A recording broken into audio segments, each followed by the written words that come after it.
வணக்கம். விஎஸ் ஜோதிடம். இந்த ஜோதிட சேனலில் துலாம் ராசி ஆடி மாத ராசி பலன்கள் 2025.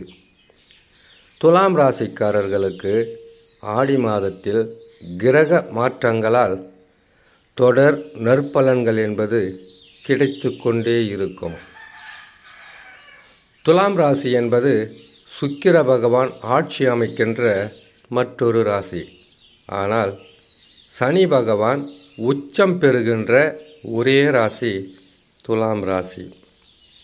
துலாம் ராசிக்காரர்களை பற்றி ஜோதிடர்களும் நமது முன்னாள் மிகப்பெரிய ஜோதிடர்களாக இருந்த ஒவ்வொரு ஞானிகளும் சொல்லுவது, துலாம் ராசி துல்லியமாக கணக்கிட்டு செயல்படுவதில் மிக சிறந்த வல்லவர்கள் என்று சொல்லும். எத்தனை புத்திசாலிகளாக இருந்தாலும் சரி, கிரகங்கள் தவறான இடத்தில் இருந்தால் சில தவறுகளை செய்ய வைக்கும். இதே கிரகங்கள் நல்ல நிலையில் அமர்ந்துவிட்டால் போராட்டமில்லாத வாழ்க்கை, குழப்பமில்லாத குடும்பம், எடுக்கும் முயற்சிகளில் எளிதில் வெற்றி, வாழ்க்கையில் எது செய்தாலும் அதில் ஒரு முன்னேற்றமும் ஒரு மனநிறைவும் கட்டாயமாக இருக்கும். இப்பொழுது துலாம் ராசிக்காரர்களுக்கு ஒரு சந்தேகம் இருக்கும். எத்தனை துலாம் ராசிக்காரர்களுக்கு நன்மைகளை தந்து கொண்டு இருக்கக்கூடிய கிரக அமைப்புகள் இருந்தாலும் ஒரு சில துலாம் ராசிக்காரர்களுக்கு எத்தனை கிரகங்கள் மாற்றம் பெற்றாலும் முன்னேற்றம் என்பதே இல்லை என்கின்ற ஒரு மனக்கவலை இருக்கும். இதற்கு பலன்களை சொல்லக்கூடிய ஜோதிடர்களோ அல்லது பலன்களை பற்றி உயர்வாக சொல்லக்கூடிய ஜோதிடர்கள் மேலே குற்றமோ குறையோ இருக்காது. உங்களுடைய சொந்த ஜாதகம்தான் உங்களுக்கு நற்பலன்களை தரப்போகிறதா, கெடு பலன்களை தரப்போகிறதா என்பதை முடிவு செய்யும். அது தீர்க்கமாக முடிவு செய்யும். இதை பற்றி ஒவ்வொரு பதிவிலும் ஒவ்வொரு நிலையில் நான் இந்த ராசிக்காரர்களுக்கு இந்த பலன்கள் இருக்கும், தசா நல்லா இருக்கா பாருங்கள், சொந்த ஜாதகம் பலமாக இருக்கா பாருங்கன்னு எல்லா பதிவிலும் சொல்வதற்கு காரணம், கிரகங்கள் மாற்றம் பெறுவது என்பதை தவிர்க்க முடியாத ஒரு நிலையாகவே இருக்கும். ஆனால் ஜாதகம் மாற்றம் பெறாது. இந்த வரிசையில் இன்னும் 10 வருஷம் தாண்டி கூட உங்கள் ஜாதகத்தை எடுத்து நீங்கள் பார்த்தீங்கன்னாக்கா அதில் இருக்கக்கூடிய கிரகங்கள் மாறவே மாறாது.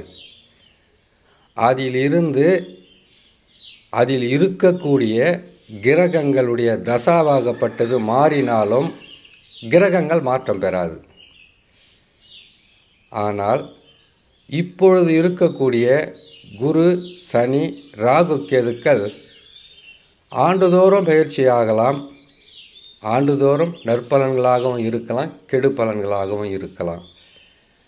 உங்களுக்கு அதிகப்படியான வளர்ச்சிகளை கொடுக்குது என்றால் உங்களுடைய ஜாதகத்தில் தசா மிக வலிமையாக இருக்கிறது என்று அர்த்தம். மத்தியம பலன்களை கொடுக்கிறது என்றால் ஜாதகத்தில் வலுவான கிரகங்களாக இருந்தாலும் நட்பு சமம் பெற்று இருக்கிறது என்று அர்த்தம். இந்த நேரத்திலும் சொல்லக்கூடிய அளவுக்கு பெரிதளவு வெற்றியோ சந்தோஷமோ எங்களுக்கு இல்லை என்று துலாம் ராசிக்காரர்கள் சொன்னால் ஜாதகத்தில் தசா படு பாதகத்தை செய்யக்கூடிய கிரக தசா நடந்து கொண்டு இருக்கிறது என்று அர்த்தம். இப்போ உங்களுக்கு மிக தெளிவாக புரிஞ்சிருக்கும். யாரை பார்த்தாலும் கிரகங்கள் நல்லா இருக்குது, லட்சாதிபதி யோகம் வரப்போகுது, இடம் வாங்க போகிறீங்க, வீட்டை கட்ட போகிறீங்க, வெளிநாட்டுக்கு போக போகிறீங்க, அதுக்கப்புறம் திருமணம் செய்ய போகிறீங்க, சொத்து சேரப்போகுது, பணம் பல வழியில் வரப்போகுதுன்னு சொல்கிறாங்க. ஒரு சிலருக்கு மட்டும் அது தடையாக இருக்கிறது என்ற மனம் வருத்தம் துலாம் ராசிக்காரர்கள் இடையில் இருக்குதுன்னா இதற்குண்டான முழுமையான பதிலையும் அர்த்தத்தையும் சொல்லியிருக்கோம். ஜாதகத்தை பாருங்கள். சரி, இப்பொழுது ஆடி மாதத்தில் கிரகங்கள் தரக்கூடிய பலன்களை பற்றி பார்ப்பதற்கு முன்பதாக சந்திராஷ்டம தினங்கள். இந்த சந்திராஷ்டம தினங்கள் என்பது சந்திரன் ஒரு ராசியிலிருந்து கணக்கிடும்போது 8ஆம் ராசியில் சஞ்சாரம் செய்யக்கூடிய காலம் சந்திராஷ்டம தினம். இந்த சந்திராஷ்டம தினங்களில் புதிதாக தொழில் தொடங்கக்கூடாது, வியாபாரங்களை ஆரம்பிக்கக்கூடாது, வெளிநாட்டுக்கு பயணம் செய்யக்கூடாது, வெளியூர் பிரயாணம் இருக்கக்கூடாது, யாரிடமாவது கடன் கொடுப்பது அல்லது பெறுவதை முற்றிலும் தவிர்க்கணும். அது மட்டும் இல்லாமல் வண்டி வாகனங்களில் மெல்லமாக போகணும். இன்னொரு முக்கியமான விஷயம், எல்லா பதிவிலும் சொல்கிறது தான், கிரகங்கள் நல்ல நிலையில் இருக்கும்போது உங்களுக்கு பரம எதிரியாக இருந்தாலும் அவர்களால் நற்பலன்கள் நடக்கும். இதே கிரகங்கள் மாற்றம் பெறும்போது கெட்ட இடத்திற்கு வந்துட்டால் நல்லவங்களும் கெட்டவங்களாக மாறுவாங்க. இதை மனதில் வைத்து கொண்டு தவறான பாதையில் போகக்கூடாது, தவறான நட்பில் இருக்கக்கூடாது. தான் தோன்றித்தனமாக கிரகங்கள் நல்லா இருக்கும்போது வானத்தில் இருக்கக்கூடிய கிரகங்கள் இறங்கி வந்து நற்பலன்களை செய்கிறதில்ல, கெடு பலன்களை செய்கிறதில்ல. ஒரு கிரகத்தின் ஆதிக்கம் நிறைந்த ஒரு மனிதர் அல்லது பல மனிதர், மேசராசின்னா செவ்வாயின் ஆதிக்கத்தில் பிறந்தவங்க, ரிஷபராசின்னா சுக்கிரனின் ஆதிக்கத்தில் பிறந்தவங்க, மிதுன ராசின்னா புதனின் ஆதிக்கத்தில் பிறந்தவங்க, கடகராசின்னா சந்திரனின் ஆதிக்கத்தில் பிறந்தவங்க, சிம்ம ராசின்னா சூரியனின் ஆதிக்கத்தில் பிறந்தவங்க, கன்னி ராசின்னா புதன். இப்படி ஒவ்வொரு ராசிக்காரர்களும் ஒவ்வொரு கிரகத்தினுடைய ஆதிக்கத்தில் பிறந்தவங்க. அப்படி இருக்கும்போது துலாம் ராசிக்காரர்களான உங்களுக்கு ராகு கேது பலம். அப்படின்னா ராகு கேதுனுடைய நட்சத்திரத்தில் இருக்கிறவங்களாம் உங்களுக்கு நன்மை செய்வாங்க. சனி பகவான் பலம். அப்படின்னா சனி பகவானின் நட்சத்திரக்காரங்க எல்லாமே உங்களுக்கு உதவியாக இருப்பாங்க, உறுதுணையாக இருப்பாங்க. குரு பலம். குரு பலன்னா குருவின் நட்சத்திரக்காரங்க நன்மையை செய்வாங்க. இதே கிரகங்கள் கெட்ட இடத்திற்கு வரும்போது இந்தந்த நட்சத்திரக்காரங்க கெடுதலை செய்ய ஆரம்பிப்பாங்க. தெளிவாக சொல்லியாச்சு, நல்லா புரிஞ்சுக்குங்க. அதனால் ஒவ்வொரு ராசிக்காரர்களும் எனக்கு நல்ல நண்பனாக இருந்தாங்க, துரோகியை மாறிட்டாங்க. வாழ்க்கையில் இந்த மாதிரி துணை யாருக்குமே கிடைக்கக்கூடாது. எவ்வளவு நான் நன்மையை செய்தோம், நம்பிக்கை துரோகம் செய்துட்டாங்கன்னு சொல்கிறாங்க இல்லையா, அந்த கிரகத்தினுடைய ஆதிக்கத்தில் பிறந்தவர்கள் அந்த கிரகம் கெட்ட இடத்திற்கு வரும்போது அவர்களால் கெடு பலன்கள் நடக்கும். அதே கிரகம் நல்ல இடத்திற்கு வரும்போது அந்த கிரகத்தினுடைய ஆதிக்கத்தில் பிறந்தவர்களால் நன்மைகள் நடக்கும். இதை விட தெளிவாக சொல்ல முடியாது. சரி, சந்திராஷ்டம தினங்களுக்குள் போகலாம். சந்திரன் 8ஆம் இடத்தில் சஞ்சாரம் செய்யும்போது சந்திராஷ்டம தினங்கள். சந்திராஷ்டம தினங்களை பற்றி பார்க்கும்போது வருகின்ற 19/7/2025 ஆடி மாதம் 3ஆம் தேதி சனிக்கிழமை அதிகாலை 6:47 ரிஷபராசியில் சந்திர பகவான் சஞ்சாரம் செய்யும்போது சந்திராஷ்டம தினங்கள் ஆரம்பமாகும். சந்திராஷ்டம தினங்களிலிருந்து விடுபடக்கூடிய நாட்களாக 22/7/2025 ஆடி மாதம் 6ஆம் தேதி செவ்வாய்க்கிழமை காலை 8:29 மிதுன ராசியில் சந்திர பகவான் சஞ்சாரம் செய்யும்போது சந்திராஷ்டம தினங்களிலிருந்து விடுபடக்கூடிய நாட்களாக இருக்கும். இம்மாதத்தில் கிரகங்கள் தரக்கூடிய பலன்களை பற்றி பார்க்கலாம். துலாம் ராசியான உங்களுக்கு உங்கள் ராசிக்கு 5ஆம் ராசியில் ராகு பகவான். ராகு பகவான் மட்டுமல்ல, 5ஆம் ராசியில் எந்த கிரகங்கள் இருந்தாலும் கெடு பலன்களை தராது, நற்பலன்களை செய்யும். அடுத்ததாக சனி பகவான் ராசிக்கு 6லிருந்து வக்கரம் பெற்றிருக்கிறார். வக்கரம் பெற்றால் கெடுதல் ஏதாவது நடந்துடுமா? நடக்காது. ஏன்னு கேட்டிங்கனாக்கா, அவர் ஜென்ம ராசியில் இருக்கும்போது, அதாவது 7.5 சனியில் இருக்கும்போது வக்கரம் பெற்றால் பாதகமாக இருக்கும். அர்த்தஷ்டம சனியாக இருக்கும்போது வக்கரம் பெற்றால் பாதகமாக இருக்கும். கண்டக சனியாக இருக்கும்போது வக்கரம் பெற்றால் சில பின்னடைவுகளை சந்திக்கக்கூடிய சூழ்நிலையாக இருக்கும். அஷ்டம சனியாக இருந்து வக்கரம் பெற்றால் கெடு பலன்கள் குறைந்து நற்பலன்கள் நடக்கும் என்பது ஜோதிட விதி. அந்த வகையில் சனி பகவான் 6ஆம் இடத்திலே இருந்தாலும் உங்களுக்கு கெடு பலன்கள் கிடையாது.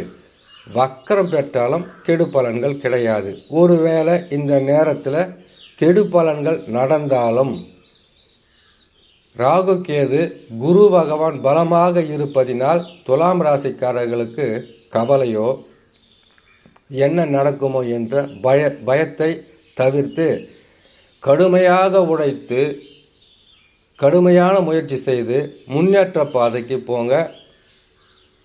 ஏதாச்சும் தேவையில்லாத சும்மா கிடந்த சங்க ஊதி கிடத்தான ஆண்டின்ற மாதிரி நன்மைகள் நடக்கும்போது ஒரு பக்கத்தில் தீமையும் செய்துக்கிட்டே வருவார். காசு பணம் இருக்குது, கையில் நடமாட்டம் இருக்குது, 4 பேர் மதிக்கிறாங்கன்றதுக்காக சிறு தவறை செய்தாலும் பெரிதளவு பாதகத்தை சந்திக்கக்கூடிய சூழ்நிலையாக மாறிடும். நிறைய பதிவில் சொல்லியிருக்கேன். உங்கள் வாழ்க்கையில் பல வருஷமாக நீங்கள் கனவாக இருந்தது, அந்த கனவை பெரிதளவு வெற்றி பெற வேணாம், அந்த கனவையாவது நிறைவேற்றி கொள்ள கடுமையாக உழைங்க. அடுத்ததாக சுக்கிர பகவான் உங்கள் ராசிக்கு 8ஆம் ராசியில் ஆட்சி பலம் பெற்று இருக்கிறார். 8ல் ஒரு கிரகம் இருந்தாக்கா பாதகம் சொல்லுவாங்க. சுக்கிர பகவானுக்கு இது பாதகம் கிடையாது. அதாவது சுக்கிர பகவான் ஒரு ராசிக்கு 8ல் இருக்கிறாருன்னு கேட்டிங்கன்னாக்கா, நீங்கள் எதிர்பார்த்ததை விட எதிர்பாராமல் இருப்பதில் வெற்றி பெறலாம். நமக்கு இந்த வேலையை செய்துட்டு இவ்வளோ காசு வரப்போகுதுன்னு நம்ம நினச்சிக்கிட்டு இருப்போம். அதில் வராது. மற்றொரு வேலையிலிருந்து இந்த காசெல்லாம் வரப்போகுதா என்று நினைத்து கொண்டிருந்தால் அதன் மூலியமாக நற்பலன்கள் நடக்கும். குரு பகவான் 9ஆம் இடத்தில் இருக்கிறார். குரு பகவானுக்கு 9ஆம் இடம் என்பது நற்பலன்களை தருகின்ற இடம்தான். இந்த 2025 மே மாதம் 11ஆம் தேதி ஒரு பயிற்சி. அடுத்தது கேட்டிங்கன்னாக்கா 10ஆம் மாதம் 8ஆம் தேதி குரு பகவானுக்கு இன்னொரு பயிற்சி இருக்குது. இன்றைக்கி 7ஆம் மாதம் இல்லையா, இன்னும் 3 மாதத்தில் பயிற்சி பெற்று விடுவார். அதனால் குரு மாற்றம் பெற்றால் பெரிய பாதகம் இருக்குமான்னு கேட்டிங்கன்னாக்கா, ராகு கேது சனி பலமாக இருக்காங்க. இருந்தாலும் குரு மாறுவது என்பது 9லிருந்து 10க்கு மாறுவதால் கொஞ்சம் பொருளாதாரத்தில் பின்னடைவை சந்திக்கக்கூடிய ஒரு சூழ்நிலையும் ஒரு உடலில் சில பிரச்சனைகளை கொடுக்கக்கூடிய ஒரு சூழ்நிலை ஏற்படும். மிக கவனமாக இருக்கணும் துலாம் ராசி. இன்னொரு 3 மாதம் அதுக்குள்ளே உங்களால் முடிந்த அளவுக்கு செய்துக்குங்க. வர்றதை உங்களுக்காக வச்சு காப்பாற்றிக்குங்க. அடுத்தது வரக்கூடிய குரு பகவான் பாதகன்றதுனால மிக கவனமாக இருங்க. அடுத்ததாக சூரியன் புதன் இணைந்து உங்கள் ராசிக்கு 10ஆம் ராசியில் அமர்ந்திருப்பது தொழிலில் எதிர்பாராத நன்மைகள் என்பது நடந்து கொண்டே இருக்கும். அதுதான் சொல்லுவாங்க இல்லையா, தொட்டது தொலங்கும், நினச்சது நடக்கும், கேட்டது கிடைக்கணும். பார்த்தீங்களா, அப்படி ஒரு நல்ல வளர்ச்சியை கொடுத்து கொண்டு தான் இருப்பார். இதில் மாற்றங்கள் இருக்காது. செவ்வாய் கேது இணைந்து ராசிக்கு 11ல் அதிர்ஷ்ட காலங்கள் என்பது இந்த மாதிரி நேரத்தில் தான் கட்டாயமாக கிடைத்து கொண்டு இருக்கும். பல வகையிலும் உங்களுக்கு நன்மைகள் நடக்கும், பல வகையிலும் உங்களுக்கு சந்தோஷம் கிடைக்கும். கிரகங்கள் நல்லா இருக்கும்போது சந்தோஷமாக இருக்கலாம்.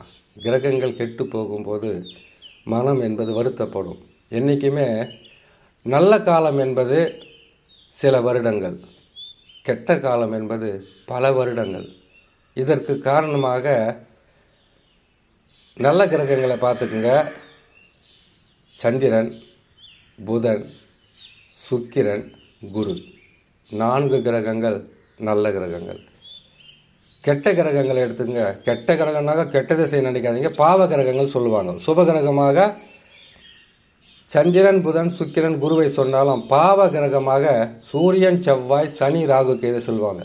இப்போ பார்த்தீங்கன்னாக்கா நல்ல கிரகங்கள் சுப கிரகங்கள் 4 கிரகங்கள் தான் இருக்கும். பாவ கிரகங்கள் அசுப கிரகங்கள் 5 இருக்கும். அப்படின்னு கேட்டிங்கன்னா அந்த உலகத்தில் கெட்டவர்கள் அதிகமாக இருக்காங்க, நல்லவர்கள் குறைவாக இருக்கிறாங்கன்றதை நாம் தான் புரிஞ்சுக்கணும். இப்போது செவ்வாயும் கேதுவும் 11ஆம் இடத்தில் இருக்கும்போது பல வகையில் நற்பலன்கள் நடக்கும். இந்த வகையில் தான் நடக்குன்னு சொல்ல முடியாது. பல வகையில் ஏன்னு கேட்டீங்கன்னாக்கா, எந்த கிரகமாக இருந்தாலும் 11ஆம் ராசியில் அமருவது என்பது வாழ்க்கையில் முன்னேற்ற பாதைக்கு கொண்டு செல்லும். மனம் சந்தோஷம் அடையும், மன நிறைவு கிடைக்கும், நிம்மதி கிடைக்கும், பல வகையில் வெற்றிகளை கொடுக்கக்கூடிய ஸ்தானமாக இருக்கும். ஆகவே துலாம் ராசிக்காரர்களுக்கு நற்பலன்கள் அதிகமாக கிடைக்கக்கூடிய மாதமாக ஆடி மாதம் இருக்கும். இருந்தாலும் மிக கவனமாக இருங்க. உங்களுடைய வருங்காலத்திற்காக நீங்கள் எடுத்து வச்சுக்குங்க. உங்களுடைய கனவை நினைவாக்குங்க. சந்தோஷமாக இருங்கள் என்று சொல்லி இன்னொரு நல்ல பதிவில் உங்களை சந்திக்கிறேன். நன்றி, வணக்கம்.